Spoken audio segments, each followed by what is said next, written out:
Bonjour à tous, aujourd'hui nous allons parler des 20 médicaments sans ordonnance à absolument avoir en stock. Donc bien sûr c'est une vidéo sur l'automédication, c'est un sujet quand même où il faut quand même rester prudent. Je vous invite à consulter votre médecin en cas de symptômes qui ne passeraient pas. Là on est dans un contexte où on parle de stockage de médicaments pour des médicaments qui sont en vente libre sans ordonnance, pour les avoir en cas de besoin. Dans tous les cas, il va être important bien sûr de respecter les posologies, de prendre soin de ne pas prendre de médicaments qui seraient contre-indiqués selon votre cas.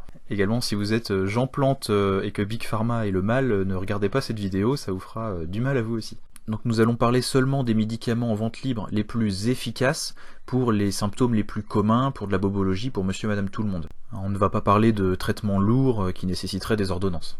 Alors je vous propose de parler des traitements par classe. On va commencer par les antalgiques et les antipyrétiques. Donc tout ce qui sert à réduire la douleur et la fièvre, le plus connu chez nous et le plus vendu au monde, c'est le paracétamol. Donc très bon marché, pour 2-3 euros vous pouvez avoir une dose pour 48 heures de posologie, donc très intéressant. Il y a énormément de dosages et de formes galéniques différentes. En plus des gélules et des comprimés, il y a donc les formes effervescentes ou suppositoires. L'effervescent a l'avantage d'agir plus rapidement, et les suppositoires sont également utiles pour les personnes qui peuvent rien prendre par voie orale ou pour les nourrissons par exemple. Donc différents dosages à respecter selon le poids de la personne qui va prendre le médicament.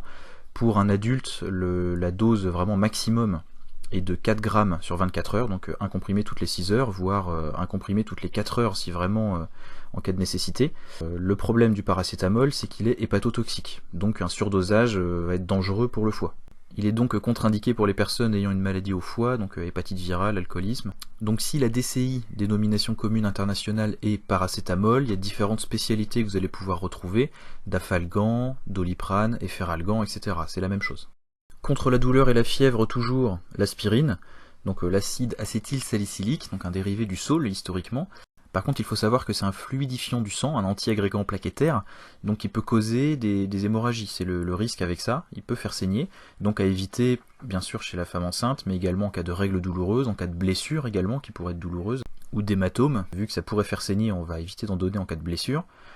Ça peut aussi causer des saignements dentaires, c'est contre-indiqué aussi chez les personnes qui ont un ulcère aussi, etc. Donc à prendre aussi avec précaution. Ensuite, les AINS, les anti-inflammatoires non stéroïdiens, donc toujours antalgiques et antipyrétiques, mais également anti-inflammatoires. Donc ça peut être utile en cas de chute, de trauma, d'entorse, d'inflammation musculaire ou d'inflammation suite à une infection par exemple. Donc les signes de l'inflammation, rougeur, chaleur, douleur et gonflement. Donc les plus connus, les plus communs sont l'ibuprofène ou le kétoprophène, ou localement le diclofénac ou le Voltaren, donc en pommade à appliquer localement sur les inflammations musculaires par exemple, ou sur les articulations. Donc avec les AINS, surtout respectez bien les posologies et lisez bien les notices pour les contre-indications parce qu'il y en a. Alors une classe qui me semble aussi utile dans cette vidéo, ce sont les antispasmodiques, donc utiles pour traiter les douleurs de type spasme au niveau abdominal ou au niveau gynécologique, donc tout ce qui est colique néphrétique, ou bien règles douloureuses, douleurs de l'utérus pendant la grossesse. Donc il y a par exemple le fluoroglucinol, c'est-à-dire le spasfon, qui est bien connu, facilement disponible aujourd'hui et surtout très bon marché. Et il y a également la trimébutine, le nom de spécialité du Debrida, qui est aussi disponible sans ordonnance, c'est un autre spasmolytique disponible. Alors ensuite, une famille de médicaments très importante, ce sont les antidiarrhéiques. En situation dégradée, la diarrhée peut tuer par la déshydratation, donc c'est très important d'avoir de quoi prendre en charge la diarrhée et traiter la diarrhée. Même si les médicaments ne font pas tout, il y a également les solutés de réhydratation, ou tout ce qui est mesures hygiéno-diététiques. Vous savez que par exemple une alimentation riche en amidon, par exemple du riz, ça combat aussi les diarrhées. Donc, parmi les médicaments disponibles, on a par exemple tout ce qui est diosmectite, c'est-à-dire le smecta. Donc c'est une forme d'argile, c'est très facile à trouver, c'est très connu. Il y a par exemple les versions parfumées, orange vanille. Autre antidiarrhéique à avoir sinon du loperamide. Donc là ce n'est pas de l'argile comme le smecta qui lui a un effet plus astringent. Donc là c'est un opioïde qui va en fait plutôt ralentir le péristaltisme, c'est-à-dire le travail des intestins pour faire simple. Donc en fait ralentir les symptômes de la diarrhée. Donc là le plus connu des lopéramides c'est par exemple l'imodium. Donc veillez bien à la réhydratation en cas de diarrhée ou en cas de vomissement. Donc les antidiarrhéiques sont à avoir parce que comme je vous disais effectivement les diarrhées peuvent tuer par la déshydratation, notamment les nourrissons ou les personnes âgées, donc prévoyez à ce niveau-là. A l'inverse des antidiarrhéiques, eh bien les laxatifs. donc là quelque chose de moins important mais tout de même qui va avoir son intérêt, parce qu'il y a des complications à la constipation, ça peut être notamment un fécalome, et donc on peut avoir éventuellement divers types de laxatifs qui sont en vente libre et sans ordonnance. Donc il y en a énormément de différents, ça peut être utile à avoir en cas de constipation, ou pour faire une blague à un copain, on n'a pas beaucoup d'occasion de rigoler pendant l'effondrement. Alors ensuite, pour rester dans le thème, tout ce qui permet de combattre les vomissements ou les nausées, ou encore le mal des transports, donc là il y a pas mal de médicaments disponibles sans ordonnance. Ça peut être intéressant aussi d'avoir de quoi combattre les vomissements pour limiter la déshydratation en situation dégradée. Donc il y en a plusieurs sur le marché, par exemple du Vogalib, qui est très souvent donné. Ensuite, un antihistaminique contre les allergies les plus banales, les plus courantes. Donc là, par exemple, la cétirizine, qui est pareil, sans ordonnance. La spécialité la plus connue de cette DCI, c'est l'Actifed. Donc contre le rhume des foins, les allergies aux poils des animaux, certains urticaires et conjectivites. Donc si vous avez une allergie, pensez-y. Ensuite, un antifongique en cas de mycose, ça peut rendre bien service. Donc là, le plus commun, encore une fois, de l'éconazole en poudre ou en crème, donc pour application locale. Ça existe aussi sous forme d'ovule en cas de problème intime féminin. Donc si en raison des conditions dégradées, vous avez des pleurotes entre les orteils ou dans la culotte, ça peut servir. Ensuite, des traitements contre les brûlures d'estomac ou les remontées acides, donc par exemple des inhibiteurs de la pompe à protons, donc de l'oméprazole ou de l'ésoméprazole, ou bien un protecteur gastrique comme du Gaviscon. Dans les deux cas, le but est de combattre l'acidité de manière différente. Donc ça peut paraître de la bobologie ou du confort, mais ça peut vraiment bien dépanner et puis surtout prévenir des risques de pneumopathie en cas d'inhalation d'acide gastrique dans les bronches par exemple.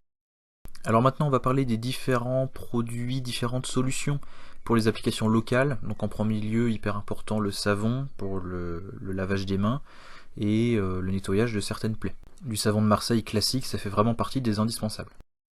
Alors de l'alcool à 70, c'est certainement pas pour nettoyer une plaie bien sûr, mais pour l'antisepsie locale de la peau avant un acte invasif ou pour désinfecter du matériel. Pour le nettoyage et l'asepsie des plaies, une solution par exemple de la chlorhexidine ou de la biseptine, dans les deux cas c'est de la chlorhexidine et un petit peu d'alcool. Donc là pour le nettoyage des plaies, après un lavage en profondeur, ça peut être bien.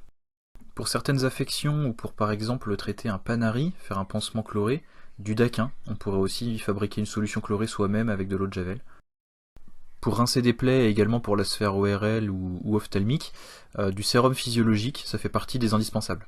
Très bon également si bien sûr vous n'êtes pas allergique à l'iode, tout ce qui est povidone iodé, donc la marque bétadine. Donc la bétadine jaune, c'est la bétadine dermique à utiliser pour les plaies ou pour les opérations.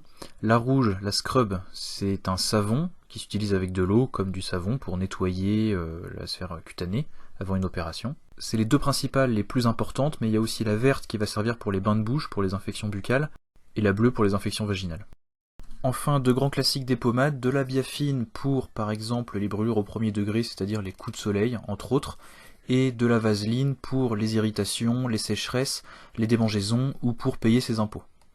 Enfin, pour terminer cette vidéo, un médicament, un traitement très important, du fer et de la vitamine B9, ça va permettre de reconstituer l'hémoglobine après une hémorragie par exemple, ou dans le cas d'une anémie, par exemple pendant une grossesse. Donc du fer, du fumarate ferrique et de l'acide folique, la vitamine B9, se trouvent les deux sous forme générique, ou bien sous la marque par exemple associée Tardiféron, où on a l'association fer-acide folique. Bon, avec ça vous allez faire caca tout noir, mais faudra pas s'inquiéter, c'est normal. Donc voilà pour ce petit topo sur les médicaments à mon sens les plus utiles et à la fois les plus faciles à se procurer, comme ils sont tous sans ordonnance. Avec ça vous allez pouvoir gérer 80% des petits problèmes. Il y a certains médicaments dont j'ai pas parlé volontairement, notamment les antitussifs, parce qu'ils sont bien souvent trop utilisés à tort, puisque en cas de toux grasse, vaut mieux expectorer que garder son cambouis. On n'a pas non plus parlé de tout le matériel consommable, compresses, pansements, etc., etc. Ça pourra mériter une autre vidéo. On n'a pas non plus parlé non plus pour les plus prévoyants de préservatifs ou de pilules du lendemain, mais ça je vous laisserai juger de votre côté. On n'a pas non plus parlé des traitements importants mais qui nécessitent à l'heure actuelle des prescriptions, notamment les antibiotiques, ou les antalgiques de palier 2, de palier 3, ou les corticoïdes, etc. Mais avec tout ça, vous avez donc déjà une bonne base et de quoi faire. Donc je m'attends à recevoir pas mal de commentaires du genre « Ah, mais faut acheter toute la pharmacie !» Je vous connais. En attendant, bonne chance à tous, et préparez-vous, et à très bientôt. Salut.